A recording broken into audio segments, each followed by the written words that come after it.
بسم اللہ الرحمن الرحیم۔ السلام علیکم۔ انسان کی زندگی میں جہاں بے شمار خوشیاں رونما ہوا کرتی ہیں، وہاں شادی اس کی جوانی میں مسرتوں کی عکاس ہوا کرتی ہے۔ اس عمر میں لاتعداد سپنے دیکھے جاتے ہیں، مگر کبھی کبھی مسرتوں بھرے ان لمحات کو تلاشتے میں عمر گزر جایا کرتی ہے، اور وہ جس خوشی اور خوبصورتی کی تلاش میں تعویذ گنڈوں اور نام نہاد پیروں کا سہارا لیتا ہے، وہ کسی اور کے نصیب میں لکھی جا چکی ہوتی ہیں۔ پھر ان دیکھے سپنوں کی کرچیاں اسے اندر ہی اندر لہو لہان کرنے لگتی ہیں، جسے نہ وہ جی سکتا ہے اور نہ مر سکتا ہے۔ اقبال بالا بستی نور پور کا لاؤبالی سا نوجوان تھا۔ باپ کا سایہ چھوٹی عمر سے ہی اٹھ گیا تھا۔ ماں نے محنت مزدوری کرتے ہوئے بمشکل اسے انٹر تک تعلیم دلوائی۔ پھر جیسے ہی وہ ایک پرائیویٹ فرم میں چند ہزار روپے کے عوض جاب کرنے لگا تو ماں جی کو اس کی شادی کی فکر ہوئی۔ انہی دنوں ان کے محلے میں ماسٹر منیر صاحب بیوی بیاہ کر لائے تھے، جسے بالے کی ماں دیکھتے ہی حیران رہ گئی، اور پھر ایک روز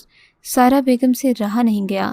بالے پتر، تجھے معلوم ہے ہمارے محلے میں چاند اترا ہے۔ وہ سمجھ گیا کہ ماں کا اشارہ کس طرف ہے۔ رہنے دے ماں جی، بھلا کبھی چاند بھی زمین پر اترا ہے؟ بالے نے ماں کی بات پر طنز کیا۔ میں ماسٹر صاحب کی دلہن کی بات کر رہی ہوں، سمجھے؟ اسے دیکھ کر آئی ہوں، کیا مکھڑا ہے، کیا جسامت ہے، ایسی حسین دوشیزہ میں نے اپنی زندگی میں نہیں دیکھی۔ اماں، آپ نے گرینا گاربو کو دیکھا ہے یا سونی کے بارے میں سنا ہے؟ بالے نے مسکراتے ہوئے کہا۔ یہ کمبخت کون ہے؟ کہاں رہتی ہیں؟ پہلے رہتی تھی بالی ووڈ اور ہالی ووڈ میں، اب دنیا چھوڑ چکی ہیں۔ بس تو یہی سوچ سوچ کر اپنا دماغ خراب کرتا رہ بیٹا۔ تو پھر بتاؤ اماں، میں کیا کروں؟ تم کہیں ڈھنگ کا رشتہ ہی نہیں تلاشتی؟ اس نے ہنستے ہوئے ناراضگی کا اظہار کیا۔ میں نے سگرا کی بیٹی کے بارے میں بتایا تو تھا۔ رہنے دو اماں، میں نے اسے دیکھا ہوا ہے۔ تم ایمان سے بتاؤ، کیا وہ لڑکی ماسٹر صاحب کی بیوی جیسی ہے؟ اس لڑکی جیسی تو نہیں ہو سکتی۔ اماں نے ٹھنڈی آہ بھری۔ ماسٹر کی اچھی قسمت ہے جو چاند کو اپنے گھر لے آیا۔ تو پھر یاد رکھو ماں، میں بھی شادی اسی جیسی دوشیزہ سے ہی کروں گا۔ پھر ایک روز بالے کو ایک لڑکی نظر آئی۔ وہ لڑکی اس کے اعصاب پر چھا گئی، اتنی خوبصورت تھی کہ ماسٹر کی بیوی سے بھی بڑھ کر، مگر بالا یہ نہیں جانتا تھا کہ وہ لڑکی رہتی کہاں ہے۔ وہ لڑکی بالے کے محلے میں ہی رہتی تھی۔ جب اسے یقین ہو گیا کہ وہ اس لڑکی سے بیاہ کر سکتا ہے تو اس نے ماسٹر صاحب سے رابطہ کیا، انہیں خوشخبری سنائی۔ ماسٹر صاحب نے بھی اسے مسکرا کر مبارکباد دی۔ ماسٹر صاحب دراصل کوئی عام آدمی نہیں تھے، وہ لڑکیوں کو پھنسانے کا کام کرتے تھے، لیکن اس عمل کے لیے وہ نوجوانوں سے اچھی خاصی فیس بھی لیتے تھے۔ لڑکی جتنی خوبصورت ہوتی، فیس اتنی ہی زیادہ ہوتی۔ بالے کے تو فیس سن کر آسان خطا ہو گئے تھے۔ ماسٹر صاحب نے اسے کافی زیادہ رقم بتائی تھی۔ اس نے خود پر بڑی مشکل سے قابو پایا اور ماسٹر سے کہا کہ میں ضرور یہ روپے لا کر آپ کو دوں گا۔ اس عمل کے لیے اسے بکرے کا بچہ خریدنا تھا۔ پھر مرغے والوں سے بات کر لی۔ اب بالے کو اس لڑکی کے بالوں کی ضرورت تھی، کیونکہ یہ سب عمل جادو کے ذریعے مکمل کیا جاتا تھا۔ پیر والا منتر انہی بالوں پر عمل کیا کرتا تھا، مگر بالا اب اس لڑکی کے بال کہاں سے لاتا؟ ماسٹر صاحب نے اسے یہ ترکیب بھی سنا دی کہ اس دوشیزہ کے گھر کو دیکھو۔ تم نے اکثر دیکھا ہوگا کہ عورتیں بالوں میں کنگھی کرتی ہیں۔ کنگھی میں بہت سے بال آ جاتے ہیں جن کو ایک طرف پھینک دیا جاتا ہے۔ اب تم کہو گے کہ وہ کنگھی کہاں سے لاؤ؟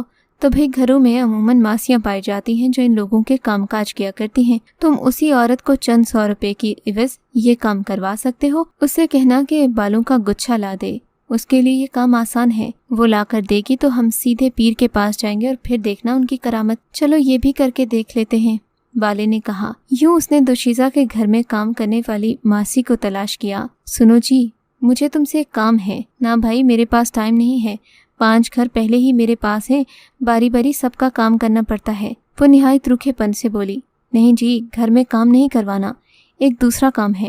وہ کیا؟ تم جس گھر میں رہتی ہو اس گھر میں ایک خوبصورت لڑکی رہتی ہے، اس کے بال کافی لمبے ہیں نا؟ بالے نے اس لڑکی کی منظر کشی کی۔ ہاں، تم پری چہرہ رخسانہ کی بات تو نہیں کر رہے؟ ایسی خوبصورت تو پورے شہر میں نہیں۔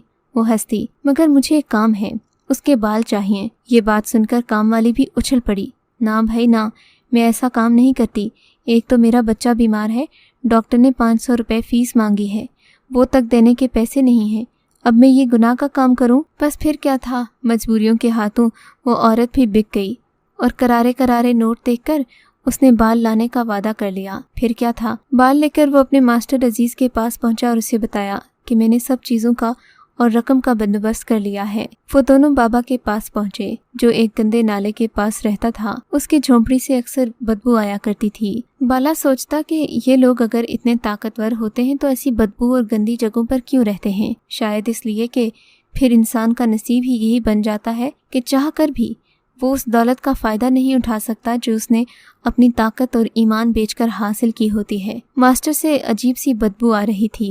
इतना मकरूह चेहरा बाले ने जिंदगी में पहली बार देखा था। अगर उसने चांद जैसी बीवी हासिल न करना होती तो वो उसकी शक्ल सूरत भी देखना गवारा न करता, मगर क्या करता, मजबूर था। मास्टर ने अपना तारुफ करवाते हुए कहा। उसने एक लंबी हंकार भरी और बोला, मेरी फीस कहाँ है? बकरे और देसी मुर्ग तो ले आया है। बाबा जी, मैं निहायत गरीब हूँ, फीस माफ फरमा दें। उसने आजिज़ से कहा। ये कैसे हो सकता है बच्चा? गरीब है तो 14वीं के चांद के ख्वाब क्यों देखता है? किसी पेंडू लड़की से 2 बोल बुलवा दे। नहीं जी, माफ कर दें, फिर आया तो रुपए साथ लाऊंगा। खैर ये मामलात भी तय पा गए। मास्टर ने उसे कहा कि अब तुम जाकर शादी की तैयारियां शुरू कर दो, बाकी काम बाबा जी संभाल लेंगे। बाला घर पहुंचा तो अम्मा फिर से एक दूसरा रिश्ता लिए बैठी थी। अरे बेटा सुन, वो जो सुगरा आंटी है ना, उनकी लड़की है रजिया, मैं उससे तेरा रिश्ता जोड़ने लगी हूँ। अम्मा, इस उम्र में तुम्हारी अकल कहाँ गई? वो अनपढ़ और उम्र में मुझसे ज़्यादा है। कल मैंने बगौर देखा है उसे। उसकी नाक इतनी मोटी है कि खुदा की पनाह। अम्मा आप रहने ही दें, मैंने खुद रिश्ता ढूंढ लिया है। ज़रा सब्र से काम लो माँ, मैं तुम्हें ऐसी लड़की दिखाऊंगी कि मास्टर की दुल्हन को भूल जाओगी। तुमने मास्टर की बीवी को देखकर कहा था ना कि मोहल्ले में चांद उतर आया है, उसे देखकर कहोगी मोहल्ले में सूरज उतर आया है। खुदा बेहतर करे बेटा। माँ की निगाह ऊपर उठ गई। फिर बाला उसी रोज से दिन गिनने लगा। बोहड़ वाले बाबा ने उससे कहा था 1 हफ्ते बाद तुम्हारा काम हो जाएगा। यूं वो रोजाना अपनी जगह पहुंच जाता जहां से उसने परी चेहरा की झलक देखी थी। कई रोज तक तो वो नजर न आई। आखिर एक रोज उसे दिखाई दी। वो अकेली नहीं थी बल्कि उसके साथ उसकी माँ भी थी। वो दोनों दुकान से सौदा लेकर जा रही थीं। इनको देखते ही बाला जानबूझकर ऐसी जगह खड़ा हो गया जहां वो उसे खुलकर देख सकता था। अजीब बात थी कि वो लड़की खुद जिस कदर खूबसूरत और हसीन थी, उसकी माँ उतनी ही बदसूरत और भद्दी औरत थी, काली स्याह तवे की पुष्ट जैसी मोटी भैंस की तरह। ओ यार, तुमने क्या लेना देना उसकी माँ से बाले? अंदर से आवाज आई। तुम्हें जिससे मतलब है वो तो चांद चेहरा है ना? बाले को झुर्री आ गई। इन दोनों ने उसे देख लिया था। अचानक उस औरत ने लड़की से कुछ कहा और वो चलती हुई बाले की तरफ बढ़ी। बाला तो बौखला सा गया। उसके पूरे वजूद में जल तरंग से बजने लगे। वो उसके करीब आकर बोली, बात सुने जी, आप इसी मोहल्ले में रहते हैं? वो बोली तो जैसे बाले के इर्द गिर्द जल तरंग से बजने लगे। जी हाँ, इसी मोहल्ले में रहता हूँ। वो बमुश्किल इतना ही कह सका। मैंने आपको कई बार देखा है। अब वो मोटी भद्दी औरत बोली, जी हाँ आंटी, यहीं रहता हूँ ना, आपने जरूर देखा होगा। आप मुझे आंटी तो ना कहें जी। वो गोया शर्मा कर बोली, मैं इतनी उम्र की नहीं हूँ। ये और बात है कि एक जवान लड़की की माँ हूँ। मेरी शादी बहुत छोटी उम्र में हो गई थी। शौहर की अचानक मौत के बाद मैंने खुद पर ध्यान रखना छोड़ दिया। बोला बौखला कर रह गया। उसके अंदर के जल तरंग जैसे मातम कना करते हुए चले गए। वो कैसी बातें करने लगी थी। उसने उस दोशीज़ा की तरफ देखा। वो वहाँ से 9-11 हो गई थी। बाले को सारी फिजा सोगवार सी महसूस होने लगी। आप कभी हमारे घर आए ना? उसने इखलाकर कहा तो बाले को उसकी मौजूदगी का एहसास हुआ। हाँ जी, जरूर आऊंगा, उसने बेजारी से कहा। देखिए, मैं इंतजार करूंगी, उसने चहक कर बाले से कहा था। जानी, आपने तो मेरे ख्वाब पूरे कर दिए। वो फिर चहकी। कैसे ख्वाब? बाले ने बुरा सा मुंह बनाकर पूछा। यही कि मैं एक बेटी को एक बाप का प्यार दिला सकूंगी, उसने हंसकर कहा। बाप का प्यार? मैं समझा नहीं। लफ्ज उसके हलक से टूट टूट कर निकलने लगे। जी हाँ, जब से शौहर का इंतकाल हुआ है उसकी यही जिद है कि तुम दूसरी शादी कर लो। कब तक बेवा रहोगी? लेकिन मुझे जिंदगी का साथी बनाने में कोई ढंग का आदमी नहीं मिला। अब आप मेरी जिंदगी में आ रहे हैं, तभी हर शब्द तुम्हारे सपने सताने लगे हैं। उसके बाद बाले को कुछ कहने सुनने की हिम्मत न रही। उसके तो पाँव बोझल होने लगे। पूरा वजूद सन्नाटों की जद में आ गया। आंखें साकित सी हो गईं। उसे हर चीज घूमती हुई महसूस हुई। उसे क्या पता था कि जिंदगी उसके साथ इतना बड़ा मजाक कर देगी। वो मास्टर के घर की तरफ आया। मास्टर जी, ये मनहूस बाबा ने मेरे साथ क्या कर दिया? क्या हुआ बाले? मास्टर मुस्कुराकर बोला। इतने घबराए हुए क्यों हो? लानत भेजता हूँ मैं उस बाबे के अमल पर कि उसने क्या कर दिया मेरे साथ। मुझे अभी और इसी वक्त उसके पास लेकर चलो, वरना वो औरत मेरी जान का अजाब बन जाएगी। तो फिर फीस और माल नए सिरे से लेकर आओ ना, लड़के ने बाले से कहा। एक तो मेरा काम खराब हो रहा है, ऊपर से बकरा और मुर्गे और रुपए भी ला कर दूँ? ये तो मजबूरी है मेरे भाई, बकरों और मुर्गों के बगैर तो वो बात भी नहीं सुनता। मरता क्या ना करता। किसी दोस्त से बाले ने उधार लेकर बकरा और मुर्गा बोहड़ वाले खबीस के पास पहुंचा दिया। बाबा ये तुमने कैसा मंत्र पढ़ा? बाला खामोश न रह सका। उसकी काली कलौटी माँ तो मेरे पीछे ही पड़ गई है।